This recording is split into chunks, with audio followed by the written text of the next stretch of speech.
예, 사실 이럴 때가 되긴 했죠. 민주당 일부 의원을 중심으로 친문 문자 폭탄에 대한 공개적인 비판이 나오고 민주당의 초선 의원들이 장관 지명 철회를 요청한 것도 매우 이례적인 일입니다. 그렇다면 앞으로는 어떻게 될 것인지 청와대를 출입하는 김정우 기자가 직접 느끼는 분위기를 전해 듣겠습니다. 자, 김 기자, 조금 전 송영길 대표 발언을 이제 물론 부분입니다만 저희가 들어봤는데 어떻게 들으면 야당 대표 같은 느낌이 좀 있긴 있어요. 대통령 힘이 그만큼 빠졌다는 뜻입니까? 예, 확실히 기싸움 기류는 딱 보였습니다. 예. 그래서 오늘 문 대통령이 마침 유능함은 단합에서 나온다고 여러 차례 단합을 강조했는데요. 당 지도부와 간담회 직전에 김부겸 총리에게 임명장을 주면서도 결속력 그리고 단합을 주문했습니다. 그러면 거꾸로 생각을 해보면 당정청이 단합보다 분열로 갈 가능성을 의식했기 때문이다. 이렇게도 볼 수 있겠습니다. 그렇죠.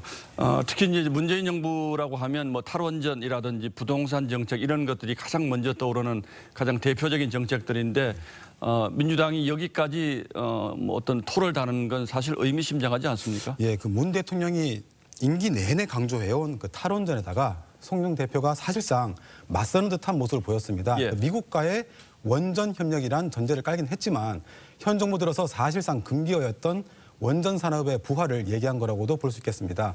그리고 김포에서 이제 부천까지 가는 예정이라서 김부선이라고 불리죠.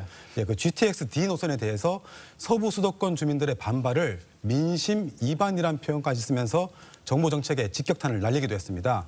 방금 전 보신 종부세 등 부동산 정책까지 생각하면 앞으로 당청 관계가 그리 순탄하지만은 않을 거다. 이런 관측이 나오는 이유입니다. 예, 장관 인사 그러니까 박준영 후보자를 낙마시키는 과정에서도 당이 이번에 상당히 역할을 했다 이런 후문이 있죠. 예, 그 당시에 상당히 역할을 했는데 송영길 대표가 마침 장관 후보 3명을 모두 임명하는 건 곤란하다. 이런 입장을 이철희 정무수석에게 일찌감치 전했고요.